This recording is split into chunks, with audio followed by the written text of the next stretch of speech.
Hello everyone, this is Pooja Sharma from Pooja Sharma classes. उम्मीद करती हूँ आप सब अच्छे होंगे। तो आज हम डिस्कस करेंगे पर्यावरण अध्ययन को, ईवीएस को हम डिस्कस करेंगे, जो कि आपका पेपर है। यह 5 जनवरी 2022 का पेपर है, जो आपका प्रीवियस ईयर क्वेश्चन पेपर है। 5 जनवरी 2022 का पेपर है। तो आपके साथ हम इसको डिस्कस करेंगे। तो आपको अपनी तैयारी को अभी से स्टार्ट कर देना है। और आपके एग्ज़ाम के लिए जो प्रीवियस ईयर क्वेश्चन पेपर होते हैं बहुत ही ज़्यादा महत्वपूर्ण होते हैं। यहीं से आपके काफ़ी क्वेश्चंस रिपीट होके आते हैं।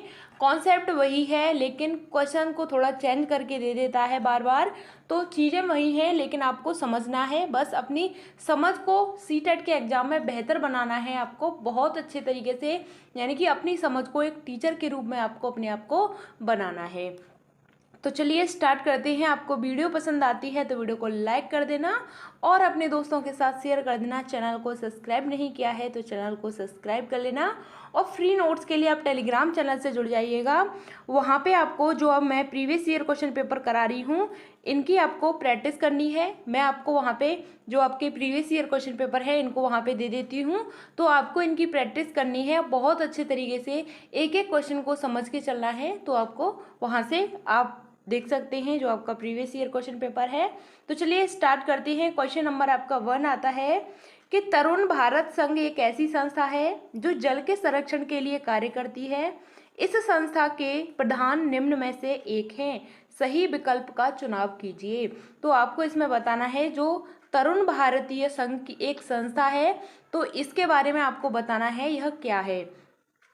तो यह मेधा पाटेकर की है, यह सुंदरलाल बहुगुणा, या फिर राजेंद्र सिंह, या फिर आपका ऑप्शन नंबर 4 दे रखा है पीसी जोशी की है। तो आपको इसमें बताना है इसके जो प्रधान हैं वह कौन होते हैं। तो इसका सही आंसर है ऑप्शन नंबर 3 राजेंद्र सिंह। राजेंद्र सिंह हैं यह तरुण भारत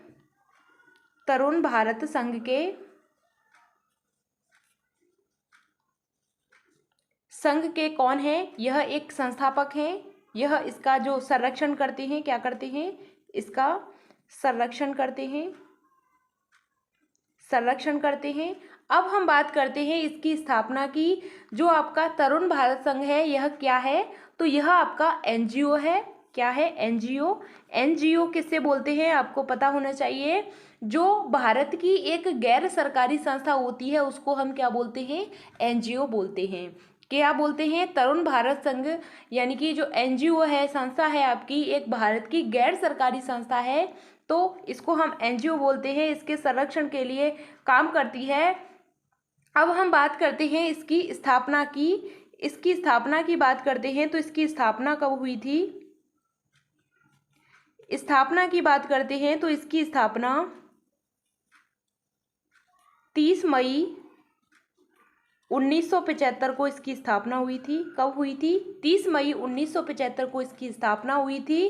किसके लिए, जल और वन संरक्षण के लिए इसकी स्थापना की गई थी। यहाँ तक बात क्लियर। इसके जो संस्थापक हैं कौन है, डॉक्टर राजेंद्र सिंह हैं। कौन है, राजेंद्र सिंह हैं। इनको ही हम क्या बोलते हैं, डॉक्टर जो राजेंद्र सिंह हैं इनको हम क्या बोलते हैं, जल पुरुष बोलते हैं। क्या बोलते हैं, जल पुरुष बोलते हैं। यहाँ तक बात क्लियर। क्वेश्चन नंबर आपका नेक्स्ट आता है। अब हम इसकी बात करते हैं जो मेधा पाटेकर हैं, इनके विषय में थोड़ा सा बात करते हैं। तो जो आपका नर्मदा बचाओ आंदोलन है इसके संस्थापक हैं। कौन, किसके संस्थापक हैं, जो मेधा पाटेकर हैं, यह नर्मदा बचाओ आंदोलन के यह कौन हो जाते हैं, नर्मदा बचाओ आंदोलन के कौन हो जाते हैं, यह संस्थापक हो जाते हैं। यहाँ तक बात क्लियर। क्वेश्चन नंबर आपका नेक्स्ट आता है जो सुंदरलाल बहुगुणा है, यह आपको पता है चिपको आंदोलन के हैं। किसके हैं, चिपको आंदोलन के हैं, सुंदरलाल बहुगुणा। कई बार एग्जाम में बार बार पूछा गया है तो आपको पता होना चाहिए। अब हम बात करते हैं पीसी जोशी की, यह कौन है, तो यह साम्यवादी आंदोलन के नेता हैं। किसके, साम्यवादी आंदोलन के नेता हैं। साम्यवादी आंदोलन के नेता हैं कौन, पीसी जोशी हैं। वह आपको मैंने यहाँ से बताया कि जो मेधा पाटेकर हैं यह कौन है, नर्मदा बचाओ आंदोलन के हैं। संस्थापक सुंदरलाल बहुगुणा हैं, यह चिपको आंदोलन से संबंधित हैं। राजेंद्र सिंह हैं, यह आपके तरुण भारत संघ के जो संस्था है आपकी एनजीओ है उसके यह संस्थापक हैं। और पीसी जोशी यह साम्यवादी आंदोलन के संस्थापक हैं। क्वेश्चन नंबर आपका 2 आता है कि भूमि जल के स्तर की क्षीणता का मुख्य कारण क्या है। सही उत्तर का चुनाव कीजिए। तो आपको इसमें बताना है वर्षा का कम होना, वृक्षों का आवरण कम होना, या फिर सिंचाई हेतु ट्यूबवेल तथा हाथ के पंपों का उपयोग करना, या फिर नदियों का रुख बदलना और बांध बनाए जा रहे हैं। तो आपको इसमें बताना है कि भूमिगत जो जल का स्तर है इसके बारे में आपको बताना है कि इसकी क्षीणता हो रही है, इसका मुख्य कारण क्या है। तो वर्षा का कम होना ऐसी बात नहीं है, वनों का आवरण कम होना ऐसा भी नहीं है, सिंचाई हेतु ट्यूबवेल तथा हाथ के पंपों का उपयोग होना यह बात बिल्कुल सही है, नदियों का रुख बदल रहा है और बांध बनाए जा रहे हैं यह बात बिल्कुल गलत है। ऑप्शन नंबर 3 आपका बिल्कुल राइट आंसर हो जाता है। ऑप्शन नंबर 2 आपका बिल्कुल सही आंसर है। क्वेश्चन नंबर आपका नेक्स्ट आता है कि कई स्थानों पर अम्ल वर्षा जलीय विविधता को प्रभावित कर रही है। अम्ल वर्षा निम्न में से किन रसायनों के कारण होती है। तो हाइड्रोक्लोरिक अम्ल या सल्फ्यूरिक अम्ल के कारण होती है, नाइट्रस अम्ल और सल्फ्यूरिक अम्ल के कारण होती है जो आपकी वर्षा होती है अम्लीय वर्षा, या फिर एसिटिक अम्ल सल्फ्यूरिक अम्ल के कारण होती है, या हाइड्रोक्लोरिक अम्ल यानी कि जो नाइट्रिक अम्ल होता है इसके कारण होती है। तो आपको इसमें बताना है इसका सही आंसर क्या हो जाता है। तो इसका सही आंसर है ऑप्शन नंबर आपका 2 कि जो नाइट्रिक अम्ल होता है और सल्फ्यूरिक अम्ल होता है इसकी वजह से क्या होता है, यह अम्लीय वर्षा है वह होती है। अम्लीय वर्षा के कारण क्या होता है, जो संगमरमर होता है, क्या होता है, संगमरमर इसको हम क्या बोलते हैं, मार्बल बोलते हैं। तो इसका जो पत्थर होता है वह कैसा पड़ जाता है, वह पीला पड़ जाता है। किसकी वजह से, सल्फ्यूरिक अम्ल की वजह से। जो आपका मार्बल होती है, जो संगमरमर का पत्थर होता है वह कैसा पड़ जाता है, पीला पड़ जाता है। जो आगरे का ताजमहल है उसका जो कलर पीला पड़ रहा है वह किसकी वजह से है, तो वह सल्फ्यूरिक अम्ल की वजह से है। क्वेश्चन नंबर आपका नेक्स्ट आता है कि भारत कि धरती पर अलवण जल की उपलब्धता बहुत कम है। कुछ यानी कि कुल उपलब्ध अवलवण जल की निम्नलिखित में से किस में सर्वाधिक प्रतिशत कुल लवण जल की मात्रा है। तो नदियों की है, झरने की है, ग्लेशियर या हिमनदी की है, या ऑप्शन नंबर 4 है कि जलप्रपात की है। तो आपको इसमें इसका सही आंसर बताना है कि जो धरती पर अलवण जल की उपलब्धता बहुत कम है, कुल उपलब्ध अलवण जल है वह निम्न में से किसमें सर्वाधिक परसेंट में आपको बताना है जो जल की मात्रा है कितनी है। तो उसका सही आंसर है नदियाँ, बिल्कुल गलत। झरने, यह भी आपका गलत हो जाता है। ग्लेशियर हिमनदी की बात करते हैं, बिल्कुल सही है, जलप्रपात नहीं होता है। तो ऑप्शन नंबर आपका 3 सही है, ग्लेशियर और हिमनद। क्वेश्चन नंबर आपका नेक्स्ट आता है कि निम्नलिखित में से जल के विषय में कौन सा सही नहीं है।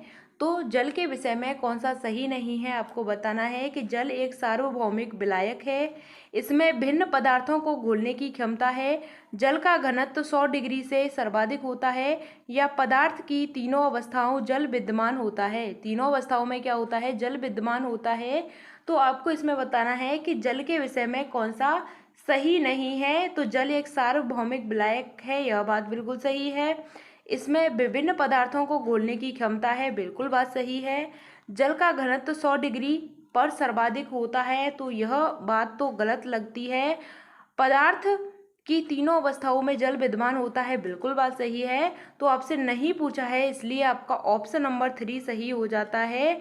ऑप्शन नंबर 3 आपका राइट आंसर है। क्वेश्चन नंबर आपका नेक्स्ट आता है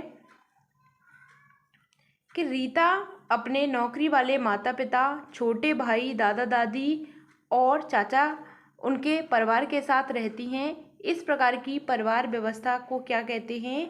तो मातृवंश परिवार जिसमें रीता की माता मुखिया हैं, पितृवंश परिवार जिसमें रीता के पिता मुखिया हैं, एकल परिवार जिसमें माता पिता दोनों काम करते हैं, या फिर ऑप्शन नंबर 4 है संयुक्त परिवार जिसमें परिवार के सभी सदस्य हैं वह साथ रहते हैं। तो आपको इसमें बताना है कि जो रीता है वह अपने नौकरी वाले माता पिता, छोटे भाई, दादा दादी, चाचा और इन सभी के साथ में रहती है। तो यह आपका कैसा परिवार कहलाएगा? तो यह आपका संयुक्त परिवार कहलाएगा। क्या कहलाएगा? संयुक्त परिवार कहलाएगा। सभी के साथ मिलजुल करके रहना। तो मातृवंश जो परिवार है यह नहीं है। पिता मुखिया हैं, यह गलत है। माता पिता दोनों काम करते हैं, यह भी गलत है। यह संयुक्त परिवार के सभी सदस्य एक साथ रहते हैं। ऑप्शन नंबर 4 आपका सही आंसर है। क्वेश्चन नंबर आपका नेक्स्ट आता है कि पैने चपटे एक चौड़े आगे के दांतों वाले पशुओं की भोजन की प्राथमिकता भिन्न होती है। यह पशु निम्न में से कौन सी खाद्य संबंधी प्राथमिकता को चुनेंगे? तो दूसरे पशुओं का मांस, या फिर घास का साग, फल, या फिर ऑप्शन नंबर 4 है आपका अनाज। तो आपको इसमें बताना है तो यह किसे चुनेंगे? तो इसका आपको सही आंसर बताना है। तो यह किसको चुनेंगे? तो इसका सही आंसर है ऑप्शन नंबर 2 घास एवं साग। क्या है? ग्रास एवं हर्ब्स है, इसको यह चुनेंगे। तो ऑप्शन नंबर 2 आपका सही आंसर है। क्वेश्चन नंबर आपका नेक्स्ट आता है कि जो पौधे खारे जल वाले क्षेत्रों में उगते हैं उन्हें क्या कहा जाता है? खारे जल वाले क्षेत्रों में उगते हैं उनको हम क्या कहते हैं? लवण मृदोद्भिद कहते हैं, यानी कि हेलोफाइट बोलते हैं, या समोद्भिद बोलते हैं, मीजोफाइट बोलते हैं, मरुद्भिद बोलते हैं, जैरोफाइट बोलते हैं, या आतपोभिद बोलते हैं, यानी कि हिलियोफाइट बोलते हैं। तो इसका सही आंसर होता है खारे पानी वाले जो खारा पानी होता है वहाँ पे जो पौधे उगते हैं उनको हम क्या बोलते हैं? लवण मृदोद्भिद बोलते हैं, यानी कि हेलोफाइट बोलते हैं। ऑप्शन नंबर आपका 1 सही आंसर है। क्वेश्चन नंबर आपका नेक्स्ट आता है कि जो रंग चित्र किसी कथा का चित्रण करते हैं जिनमें केवल प्राकृतिक रंगों का उपयोग किया जाता है, तो चित्रकला को चित्रकाठी कहते हैं। तो यह चित्रकला किससे संबंधित है? तो आपको इसमें बतानी है यह जो चित्रकला है किससे संबंधित है, कौन सी चित्रकला है? तो इसमें केवल प्राकृतिक रंगों का उपयोग किया जाता है, और जो चित्रकला है उसके जो चित्र हैं इसको हम क्या बोलते हैं? काठी कहते हैं। तो यह चित्रकला किस से संबंधित है, यानी किस राज्य से संबंधित है? महाराष्ट्र से, राजस्थान से, आंध्र प्रदेश से, या फिर कश्मीर से? तो इसका सही आंसर आपका क्या हो जाता है? तो यह महाराष्ट्र से संबंधित है। कहाँ से संबंधित है? महाराष्ट्र से संबंधित है। ऑप्शन नंबर 1 आपका सही आंसर है। यहाँ तक बात क्लियर? यहाँ पे बात करते हैं महाराष्ट्र की, तो यहाँ पे आपकी वर्ली चित्रकला होती है। कौन सी चित्रकला होती है? वर्ली चित्रकला होती है। वर्ली चित्रकला होती है। राजस्थान की बात करते हैं तो राजस्थान में आपकी मेवाड़ चित्रकला होती है।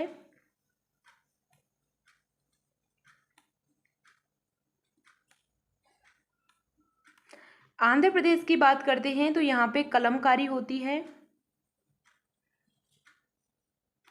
कलमकारी चित्रकला होती है। कश्मीर की बात करते हैं तो यहाँ पे आपकी जम्मू चित्रकला होती है। कौन सी चित्रकला होती है? जम्मू चित्रकला होती है। तो आपको इनके विषय में बिल्कुल पता होना चाहिए। जो चित्रकाठी चित्रकला होती है वह कहाँ की है? महाराष्ट्र की है। चित्रकाठी कहाँ की है? यह आपकी महाराष्ट्र की है। महाराष्ट्र में आपकी वर्ली चित्रकला भी है, राजस्थान में आपकी मेवाड़ चित्रकला है, आंध्र प्रदेश में आपकी कलमकारी है, कश्मीर में आपकी जम्मू चित्रकला है। क्वेश्चन नंबर आपका नेक्स्ट आता है कि उन आदिवासी वर्गों की पहचान कीजिए जो हिमाचल प्रदेश में भारत के मूल निवासी हैं। उनकी पहचान कीजिए कि जो हिमाचल प्रदेश में भारत के मूल निवासी हैं। तो संथाली जनजाति है, गद्दी जनजाति है, गौड़ जनजाति है, या ऑप्शन नंबर आपका 4 है साहविया जनजाति है। तो इसका सही आंसर आपको बताना है कि जो आदिवासी वर्गों की पहचान इसमें आपको करनी है कि जो हिमाचल प्रदेश में भारत के मूल निवासी हैं इसके बारे में आपको बताना है। तो इसका सही आंसर क्या होता है? तो संथाली जनजाति होती है। यह बात बिल्कुल गलत है। हिमाचल प्रदेश की बात की गई है। और गद्दी जनजाति है, बिल्कुल बात सही है। गौड़ जनजाति है, यह आपका गलत होता है। तो ऑप्शन नंबर आपका 2 बिल्कुल राइट आंसर है। जो हिमाचल प्रदेश में कौन सी जो जनजाति होती है, कौन सी होती है? गद्दी जनजाति होती है, गद्दी जनजाति होती है। ऑप्शन नंबर 2 आपका बिल्कुल राइट आंसर है। क्वेश्चन नंबर आपका नेक्स्ट आता है कि निम्न में से कौन सा मिजोरम का सबसे प्राचीन नृत्य रूप है? तो मिजोरम का आपको सबसे प्राचीन नृत्य बताना है तो सत्रिया नृत्य है, रौफ नृत्य है, चेराव नृत्य है या फिर गरबा नृत्य है। तो इसका सही आंसर आपको बताना है। तो प्राचीन नृत्य है कहाँ का? मिजोरम का। तो इसका सही आंसर हो जाता है चिराऊ नृत्य। यह जो नृत्य है चिराऊ नृत्य एग्जाम में आपका जो सीटेट का एग्जाम है इसमें कई बार रिपीट होके आया है। तो बिल्कुल आपको याद होना चाहिए अच्छे तरीके से। जो मिजोरम का नृत्य होता है कौन सा होता है? चिराऊ नृत्य होता है। मिजोरम का कौन सा नृत्य है? चिराऊ नृत्य है। आपको पता चल गया। अब हम सत्रिया नृत्य की बात करते हैं तो यह कहाँ का है?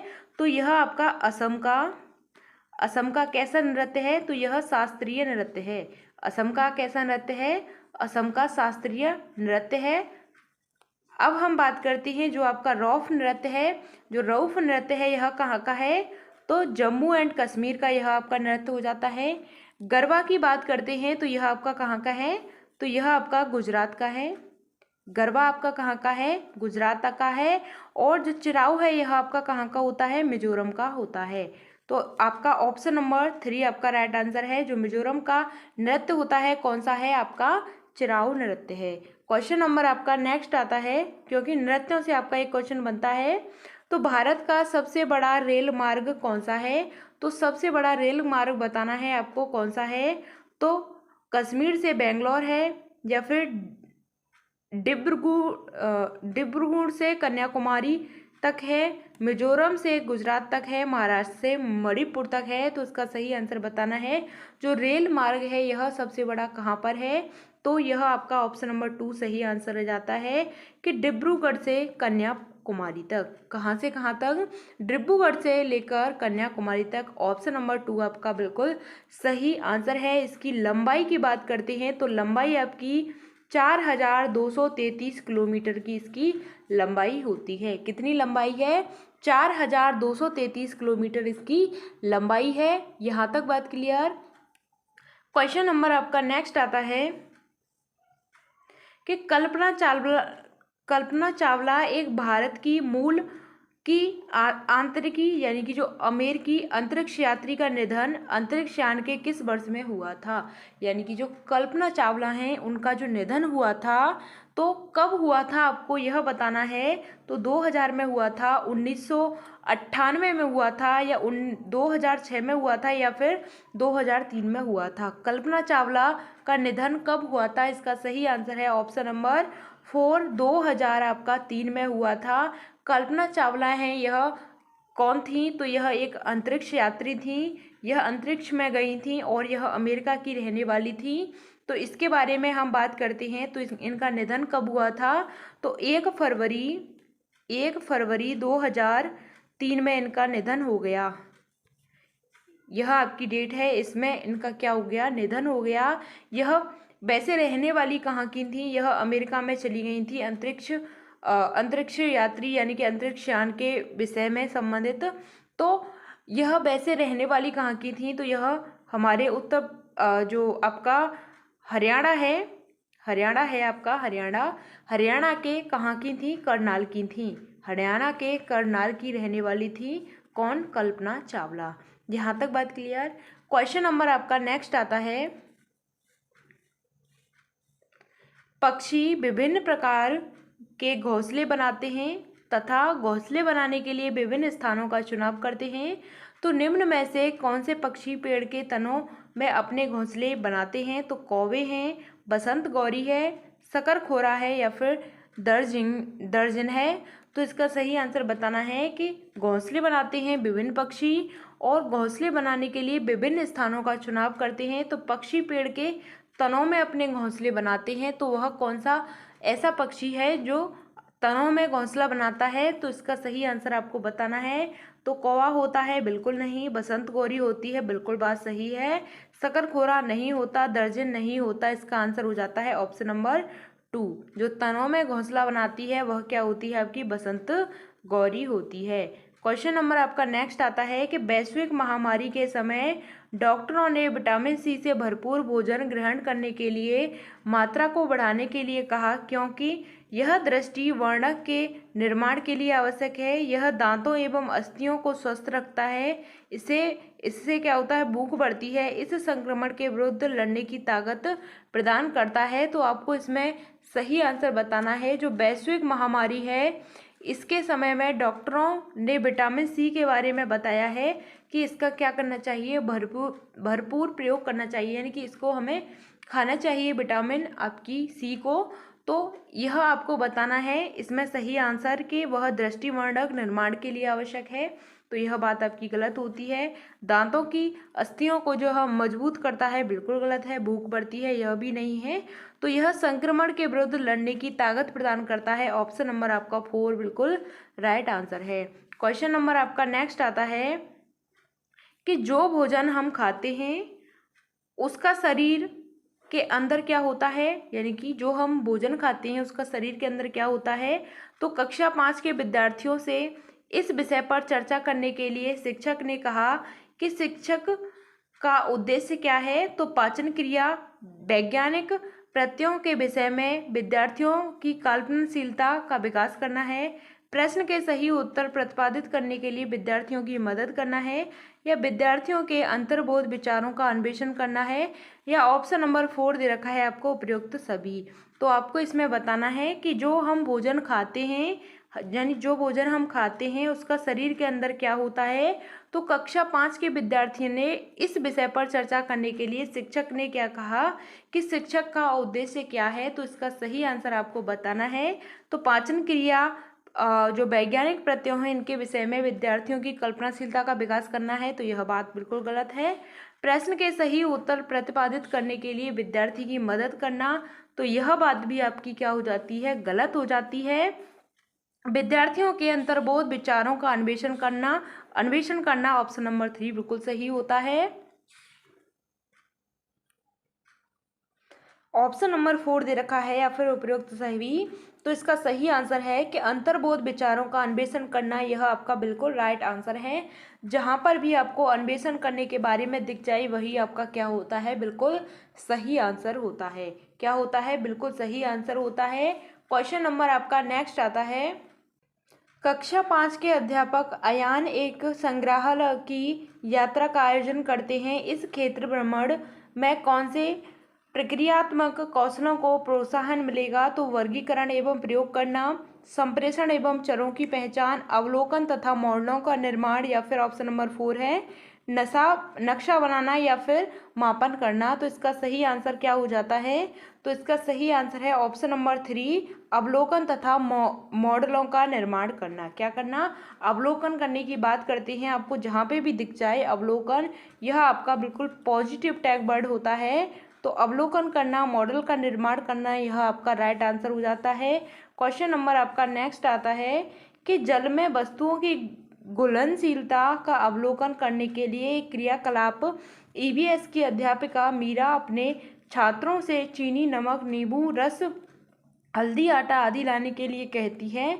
तो छात्रों से यह चीज़ें लेकर आने के लिए सर्वोत्तम कारण क्या है? तो प्राइमरी स्कूल में यानी कि कोई प्रयोगशाला अथवा सामान उपलब्ध नहीं है, या फिर छात्रों को सीखने के लिए क्रिया में परिवारों को शामिल करने की आवश्यकता है, या फिर छात्रों में सम्मिलित करना जिससे उसके ज्ञान का निर्माण है वह आसानी से हो सके, या फिर छात्र अपने स्थानीय ज्ञान को स्कूल के ज्ञान से संबंधित कर सकें। तो आपको इसमें बताना है। ऑप्शन आपको इस तरीके से दे रखे हैं, केवल सी और डी, ABC, BCD या फिर BC। तो इसका सही आंसर आपको बताना है।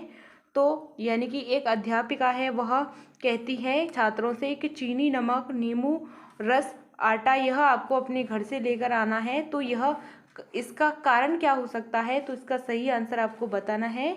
तो आपका ऑप्शन नंबर आपका इसमें प्रयोग और सामान उपलब्ध नहीं है, यह बात बिल्कुल गलत है।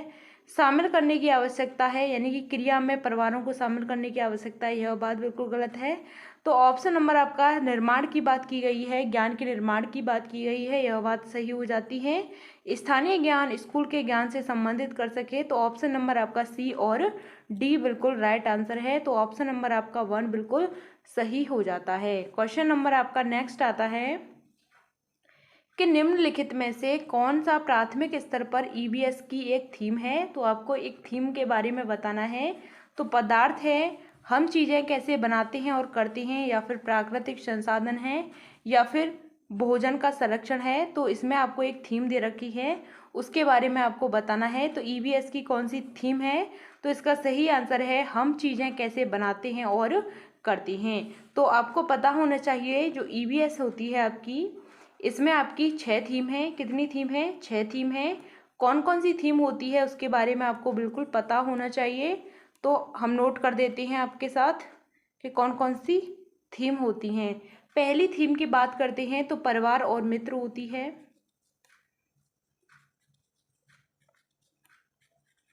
फैमिली एंड फ्रेंड्स होती है। दूसरी की बात करते हैं आपका फूड होता है, भोजन होता है। तीसरी थीम की बात करते हैं तो आपका आश्रय होता है। चौथी थीम की बात करते हैं तो आपका वाटर होता है, पानी होता है। फिर हम बात करते हैं आपका ट्रैवल आती है। जो छठवीं है आपकी वह आती है चीज़ें, जो हम यह आपकी ऑप्शन नंबर यहाँ पे 2 दे रखी है, यह वाली आती है। तो हम चीज़ें कैसे बनाते हैं, बनाते हैं और करते हैं, यह आपका ऑप्शन नंबर 2 है। यह आपकी 6 वाली थीम हो जाती है। तो जो आपकी पर्यावरण की जो थीम है वह आपकी 6 थीम है। परिवार और मित्र, भोजन, आश्रय, पानी, यात्रा, हम चीज़ें कैसे बनाते हैं और करते हैं। तो इस तरीके से आपकी 6 थीम होती हैं। थीम से आपका एक क्वेश्चन आना बिल्कुल निश्चित है। क्वेश्चन नंबर आपका नेक्स्ट आता है कि प्राथमिक स्तर के ईवीएस के पाठ्यचर्या के अनुसार विद्यार्थियों को हमारे देश में कुछ सामाजिक मुद्दे के लिए प्रति संवेदनशील बनाया जाता है। तो पहचान करें कि निम्न में से किन सामाजिक मुद्दों को पाठ्यचर्या में लिया गया है। तो बाल मजबूरी एवं वर्ग समानताएं, जातिवाद, भेदभाव एवं दहेज प्रथा, या ऑप्शन नंबर 3 है आपका कि बाल मजदूरी और घरेलू हिंसा, जातिवाद, भेदभाव और घरेलू हिंसा। तो आपको इसमें बताना है इसका सही आंसर क्या हो जाता है। तो इसका सही आंसर होता है ऑप्शन नंबर 1 बाल मजदूरी और वर्ग असमानताएं। बाल मजदूरी और वर्ग असमानताएं, यह आपका बिल्कुल राइट आंसर है। यह बच्चे से हमें नहीं करवाना चाहिए, यह संवेदनशील बनाया जाता है, इसलिए यह नहीं करवाना चाहिए बाल मजदूरी और वर्ग असमानताएं। क्वेश्चन नंबर आपका नेक्स्ट आता है, निम्न में से प्राथमिक स्तर पर ईवीएस की पाठ्य पुस्तकों की सबसे उपयुक्त विशेषता क्या है। तो विषय वस्तु के माध्यम से बहुत सी जानकारी दी गई है। समाज में उपस्थित रूढ़िवादी धारणाओं एवं पूर्वाग्रहों पर ध्यान केंद्रित किया जाता है, या फिर रटने से सीखने को समेचित, सचेतन और हतोत्साहित करने का प्रयास किया गया है, या ऑप्शन नंबर 4 दे रखा है कि सीखने सिखाने के साधन के रूप में केवल पाठ्य पुस्तक का उपयोग ही शिक्षक द्वारा होता है। तो आपको इसमें सही आंसर बताना है इसकी क्या विशेषता है। तो इसका सही आंसर है कि विषय वस्तु माध्यम से जानकारी दी जाती है, यह बात बिल्कुल गलत है। रूढ़िवादी धारणाओं की बात करती हैं, बिल्कुल गलत है। सीखने सिखाने में केवल पाठ्य पुस्तक की बात करती हैं, बिल्कुल गलत है। तो रटने के द्वारा, यानी कि रटने के द्वारा जो सीखने की सचेतन रूप से इसमें क्या कर रहा है, हतोत्साहित करने का प्रयास कर रहा है। क्या करने का प्रयास कर रहा है? हतोत्साहित करने का प्रयास कर रहा है। तो ऑप्शन नंबर आपका 3 बिल्कुल सही आंसर है। क्वेश्चन नंबर आपका नेक्स्ट आता है कि ईवीएस की पाठ्य पुस्तकों में कहानियों एवं वर्णन का उपयोग करने का सबसे उपयुक्त कारण निम्न में से कौन सा है। तो कहानी अथवा वर्णन में पात्रों के साथ विद्यार्थी आसानी से तदानुभूति का अनुभव कर सकते हैं। विद्यार्थी को स्वयं कहानियाँ एवं वर्णन को पढ़ने में आनंद आता है, या कहानी एवं वर्णनों के माध्यम से शिक्षकों को पाठ संपादित करना आसान लगता है, या शिक्षक विषय वस्तु को आसानी से नाटक भूमिका में रूपांतरित कर सकते हैं, तो आपको इसमें बताना है इसका सही आंसर। तो पाठ्य पुस्तकों में कहानियाँ एवं वर्णन का उपयोग करने के लिए उपयुक्त कारण है यह कौन सा है, तो इसका सही आंसर आपको बताना है। तो कहानी और वर्णन पात्रों के साथ विद्यार्थी आसानी से अनुभव कर सकते हैं, यह बात बिल्कुल सही है। स्वयं कहानी का वर्णन पढ़ने में आनंद आता है, यह बात बिल्कुल गलत है। जब दूसरे सुनाते हैं कहानी तब आनंद आता है। कहानी के माध्यम से पाठ संपादित करना आसान लगता है, बिल्कुल गलत है। विषय वस्तु को नाटक या भूमिका में रूपांतरित कर सकते हैं, यह बात बिल्कुल गलत हो जाती है। इसका सही आंसर है कि कहानी अथवा वर्णन के पात्रों के साथ विद्यार्थी आसानी से तदानुभूति का अनुभव कर सकते हैं। ऑप्शन नंबर 1 आपका बिल्कुल राइट आंसर है। क्वेश्चन नंबर आपका नेक्स्ट आता है कि निम्न में से किस आवृत्ति का मूल्यांकन ईबीएस के सीखने सिखाने के लिए उपयुक्त है। तो ईबीएस के सीखने सिखाने के लिए कौन सा आकलन है, मूल्यांकन है, वह महत्वपूर्ण है। तो आपको बताना है प्रतिदिन, प्रति माह, 6 महीने में या फिर वर्ष के अंत में। तो जो ईबीएस का जो मूल्यांकन होता है कब करना चाहिए, तो इसका सही आंसर होता है प्रतिदिन करना चाहिए। ईबीएस का जो मूल्यांकन है यह हमें डेली करना चाहिए, यह आपका बिल्कुल राइट आंसर है, ऑप्शन नंबर 1। क्वेश्चन नंबर आपका नेक्स्ट आता है कि एक ईबीएस की कक्षा जो अध्यापिका है मीरा को शांत कक्षा पसंद है, यानी कि एक अध्यापिका है उसको शांत कक्षा पसंद है, तो वह अपने विद्यार्थियों को कहती है कि वे बैठकर अपने यानी कि अपना कार्य करें, यानी कि बच्चों से कहती है कि वह अपने कार्य को स्वयं करें और शांतिपूर्वक बैठें। तो विद्यार्थी निम्न में से किससे वंचित रहेंगे, यानी कि विद्यार्थी हैं वह किस चीज़ से वंचित रहेंगे। जो अध्यापिका है उसको शांत माहौल पसंद है, तो इसका सही आंसर है बहुबुद्धि से, अवलोकन से सीखना, या व्यक्तिगत सीखना, या सहपाठी द्वारा सीखना। तो इसका सही आंसर हो जाता है ऑप्शन नंबर 4, सहपाठी द्वारा सीखना। यानी कि जो आपके सहपाठी होते हैं, पीयर लर्निंग होती है, इसके द्वारा सीखना, यह आपका क्या होता है, इससे बच्चे हैं वह वंचित रह जाते हैं। ऑप्शन नंबर 4 आपका राइट आंसर है। क्वेश्चन नंबर आपका नेक्स्ट आता है, शिक्षिका द्वारा पूछे गए प्रश्नों के उत्तर निम्नलिखित में से कौन सी युक्ति यानी कि युक्तियां हैं वह विद्यार्थी के आकलन के लिए सही हैं। तो आपको इसमें बताना है कि विद्यार्थी के आकलन के लिए बिल्कुल सही हैं। तो उत्तरों का मूल्यांकन सही या गलत के रूप में उनके अंक संख्यात्मक हों, या फिर उत्तरों में छात्रों के मूल विचारों का मूल्यांकन गुणात्मक हो, या फिर छात्रों के अनुभवों का मूल्यांकन गुणात्मक हो। तो आपको ऑप्शन में दे रखे हैं AB, AC और BC, ABC। तो आपको इसमें बताना है इसका सही आंसर क्या होता है। तो आकलन करने के लिए, विद्यार्थी का आकलन करने के लिए बिल्कुल सही आपको उत्तर बताना है, इसका सही आंसर क्या होता है। तो उत्तरों का मूल्यांकन सही या गलत के रूप में, यानी कि उनके अंक निर्धारित कर देना, यह बात बिल्कुल सही हो जाती है, यह बात बिल्कुल गलत होती है। ऑप्शन नंबर आपका यह 1 गलत होता है। उत्तरों में छात्रों के मूल विचारों, यानी कि छात्रों के विचारों की बात आती है, यह आपका क्या हो जाता है, पॉजिटिव हो जाता है, यह आपका बिल्कुल सही है। छात्रों के अनुभव की बात की गई है, यह बात भी बिल्कुल सही है। तो ऑप्शन नंबर आपका B और C बिल्कुल सही है। कौन कौन से हो जाते हैं, B और C आपका बिल्कुल राइट आंसर है। आपका ऑप्शन नंबर इसमें AB है, यह आपका गलत होता है, AC गलत है, ABC गलत है। ऑप्शन नंबर आपका 3 बिल्कुल राइट आंसर है, B और C आपके बिल्कुल सही हो जाते हैं। क्वेश्चन नंबर आपका नेक्स्ट आता है कि भोजन विषय पढ़ाते हुए सुनीता एक पर्यावरण अध्यापिका की निम्नलिखित में से कौन सी युक्ति छात्रों में अन्वेषण प्रवृत्ति को बढ़ावा देगी। तो आपको इसमें बताना है अच्छा स्वास्थ्य बनाए रखने के लिए छात्र क्या खाएं, इसके लिए अन्वेषण देगी, या फिर छात्रों को विभिन्न क्षेत्रों में भोजन पदार्थों के बारे में चित्रों का संग्रह करने के लिए कहना, या भोजन के विभिन्न स्रोतों के चित्र दिखाना, या फिर छात्रों के परिवार व समुदाय के सदस्यों को भोजन की विविधता की पसंद नापसंद पर चर्चा करने के लिए प्रेरित करना, यानी कि पसंद नापसंद पर चर्चा करने के लिए प्रेरित कर रही है। तो वह किस प्रवृत्ति को बढ़ावा दे रही है, इसका आपको सही आंसर बताना है। तो इसका सही आंसर है कि वह भोजन यानी कि छात्रों के परिवार को समुदाय के सदस्यों से भोजन की विविधता के बारे में पसंद नापसंद की बात करती है और उसके लिए क्या करती है, चर्चा करती है और उनको क्या करती है, प्रेरित करती है। ऑप्शन नंबर 4 बिल्कुल आपका सही आंसर हो जाता है। जहाँ पर भी आपको चर्चा की बात आ जाए, बच्चों से संबंधित चर्चा की बात आ जाए, यही आपका क्या होता है, पॉजिटिव आंसर होता है। तो आपका सही आंसर है ऑप्शन नंबर 4। क्वेश्चन नंबर आपका नेक्स्ट आता है,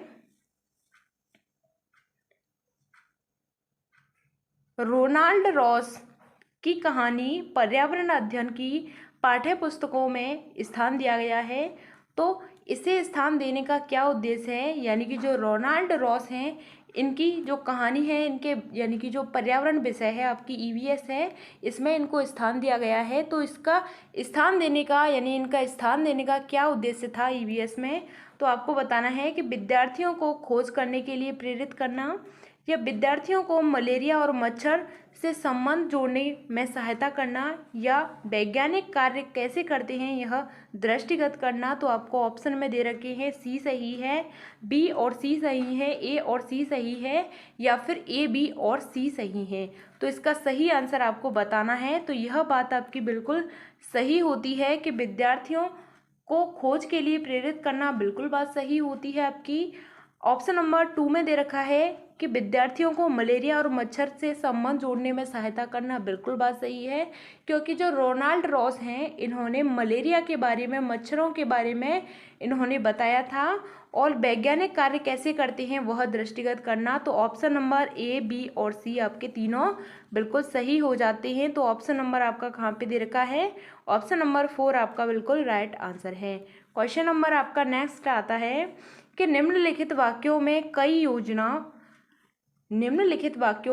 योजना के लिए सबसे उचित विशेषता पहचानिए, सबसे अच्छी विशेषता आपको बतानी है।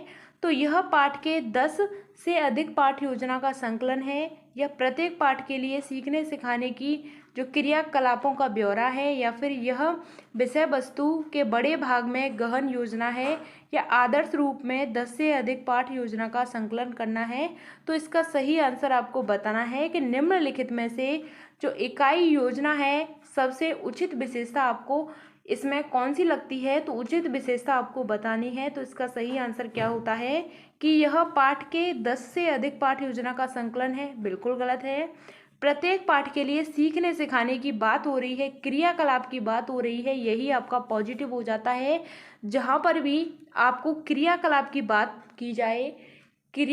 बात की जाए, पॉजिटिव नेगेटिव की बात की जाए, यानी कि सीखने और सिखाने की बात की जाए, यह आपका बिल्कुल पॉजिटिव हो जाता है। तो ऑप्शन नंबर 2 आपका बिल्कुल सही है।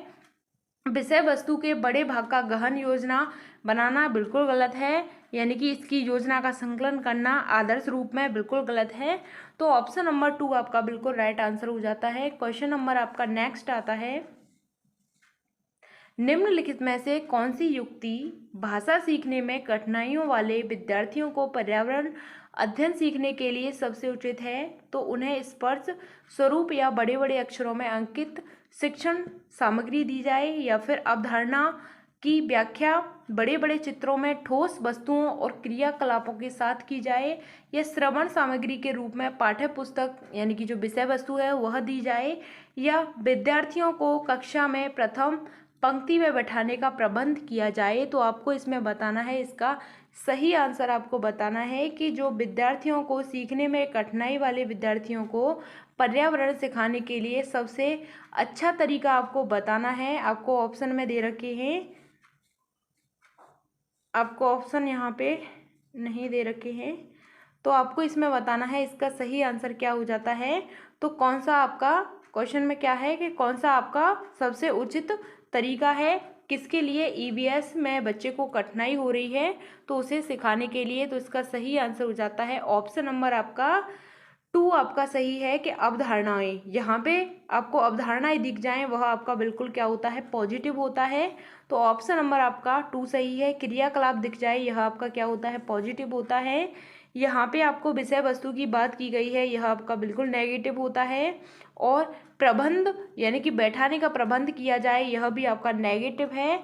और जो सामग्री है वह दी जाए, बड़े बड़े अक्षरों में सामग्री दी जाए, यह बात बिल्कुल नेगेटिव होती है। तो ऑप्शन नंबर आपका 2 बिल्कुल सही आंसर है। क्वेश्चन नंबर आपका नेक्स्ट आता है, लास्ट क्वेश्चन है आपका। तो आपको इसमें बताना है कि थीम है आपकी यात्रा, इसमें बिछेंद्री पाल के पर्वतारोहण के अनुभवों का वर्णन सम्मिलित किया गया है। तो सम्मिलित करने का क्या कारण हो सकता है कि जो बिछेंद्री पाल हैं इनके अनुभव को पर्यावरण में एक स्थान दिया गया है, तो इनका कारण क्या हो सकता है इनको स्थान देने का। तो यह अध्याय है वह लिंग रूढ़िबद्धता की चुनौती है, या फिर यह अध्याय पर्वतों की ऊंचाई को मापने और पहुंचने की आई जो चुनौती है उसका वर्णन करता है, या फिर यह अध्याय सामूहिक यानी कि टीम कार्य के महत्व की व्याख्या करता है। यह अध्याय एक अनुकरणीय आदर्श के रूप में प्रस्तुत करता है। तो आपको इसमें बताना है इसका सही आंसर। यह आपको ऑप्शन नंबर दे रखे हैं ABCD, केवल AB और ABD। तो आपको इसमें बताना है कि जो बिछेंद्री पाल हैं इनके बारे में, तो इनको पर्यावरण में क्यों शामिल किया गया है। तो लिंग रूढ़िबद्धता को चुनौती देता है, बिल्कुल बात सही है।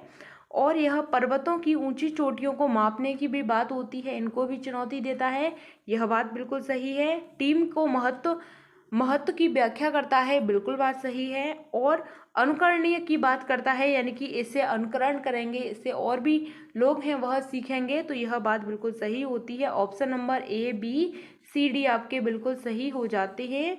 तो ऑप्शन नंबर आपका 1 सही आंसर है। यहाँ तक हमारे 30 क्वेश्चन हैं वह बिल्कुल कंप्लीट होते हैं। यह आपका पेपर था 5 जनवरी 2022 का, यह आपका CTET का पेपर था। तो मैं आपको जो आपके CTET के प्रीवियस ईयर क्वेश्चन पेपर हैं इनको डिस्कस करा रही हूँ, तो आपको इनको अच्छे से करना है। आपको सभी को पता है CTET के एग्ज़ाम में मात्र आपके पास 2 महीने हैं। 2 महीने के अंतर्गत आपको अपनी तैयारी को बेहतर बनाना है और एग्ज़ाम में अच्छा स्कोर करना है, अच्छे से अपनी तैयारी को करना है। तो आपको सबसे पहले in previous year question paper को कर लेना है, उसके बाद आपको जो सिलेबस है सिलेबस को आपको कर लेना है। तो यह आपका जो स्कोर बढ़ाने का एक माध्यम है। प्रीवियस ईयर क्वेश्चन पेपर से आपको पता चल जाएगा कि किस तरीके के क्वेश्चन आते हैं, और कॉन्सेप्ट वही होता है, बस क्वेश्चन को घुमा के आपको दे देता है। तो आपको इनको अच्छे से समझना है, बहुत ही अच्छे तरीके से। तो मिलते हैं आपको आगे की नेक्स्ट वीडियो में। अगर आपका कोई भी डाउट रह जाता है तो आप कमेंट के माध्यम से पूछ लेना, हम आपको आपका आंसर करेंगे। तो मिलते हैं आपको आगे की नेक्स्ट वीडियो में, तब तक के लिए थैंक्स फॉर वॉचिंग। जय हिंद, वंदे मातरम।